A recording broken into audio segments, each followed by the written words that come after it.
The Jamaica Labour Party, JLP, was founded in 1943 by Sir Alexander Bustamante, a pivotal figure in the labor movement and one of Jamaica's national heroes. Bustamante's experience as a labor leader, advocating for sugarcane workers, dock laborers, and domestic servants, shaped the party's foundation. The JLP emerged from the Bustamante Industrial Trade Union, BITU, formed in 1938 in the wake of island-wide labor unrest. The JLP championed workers' rights, pushing for better wages, safer conditions, and union representation. Early JLP policies helped secure significant labor victories, including the introduction of minimum wage legislation, paid sick leave, and improved conditions for farm workers. The party also emphasized economic self-sufficiency and social justice, opposing colonial exploitation and calling for reforms in education and land ownership.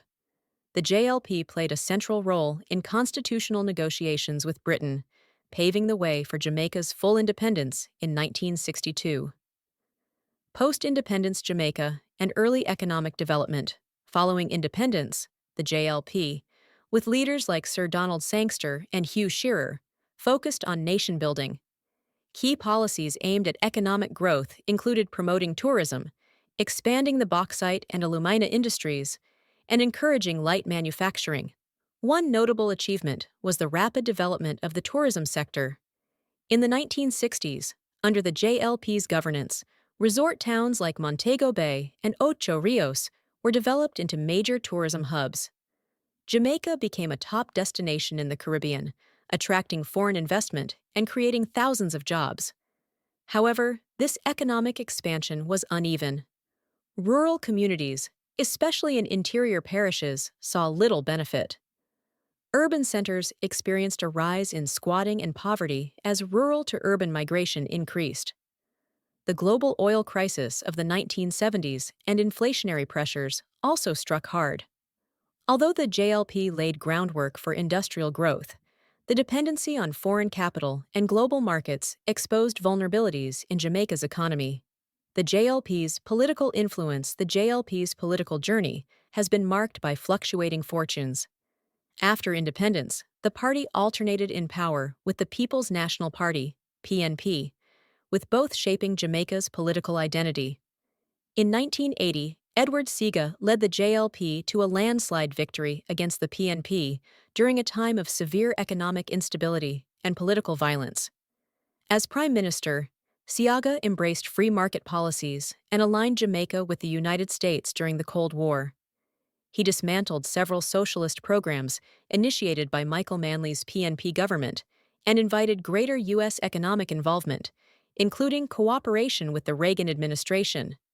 Under Seaga, the government established the Jamaica Stock Exchange and liberalized the economy.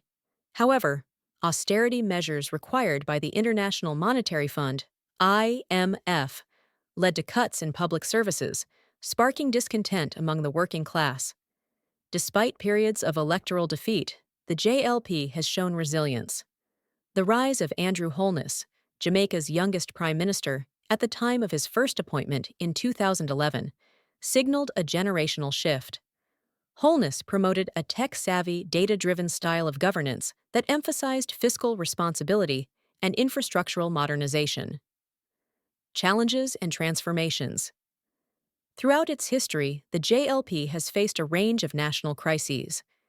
During the 2007 to 2009 global financial crisis, the Bruce Golding-led administration struggled with rising debt and unemployment. It was under the JLP that Jamaica entered into a new IMF agreement aimed at stabilizing the economy. The party's efforts to address crime, particularly under Andrew Holness, include the introduction of Zones of Special Operations, ZOSOs, a security and social intervention program targeting crime-plagued communities. Though controversial, ZOSOs have had mixed results, with some communities seeing reduced violence and others questioning the sustainability of militarized policing. In response to poverty and housing issues, the JLP has launched the HOPE Housing, Opportunity, Production, and Employment Program and pledged to build thousands of affordable homes. Infrastructure development. such as the Southern Coastal Highway Project and modernization of ports and airports, has also been a key JLP focus. Still, challenges remain: rising food prices, youth unemployment, and growing concerns about political transparency and accountability. Modern Jamaica and the JLP's legacy. The JLP has undeniably helped shape the modern Jamaican state. Its role in securing independence, developing the tourism and mining sectors, and modernizing infrastructure marks it as a major force in national development.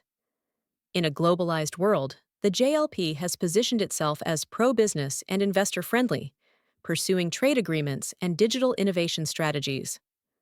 The Holness administration has championed the National Identification System, NIDS, aimed at streamlining government services and enhancing security, though critics cite privacy concerns. The JLP's long-term impact can be seen in the institutions it helped build, the policies it championed, and the economic direction it has pursued. Whether it can maintain its influence depends on its ability to bridge the gap between economic growth and social equity. As Jamaica looks toward the future, the JLP's evolving vision will continue to be measured against the country's progress in addressing crime, inequality, education, and sustainable development.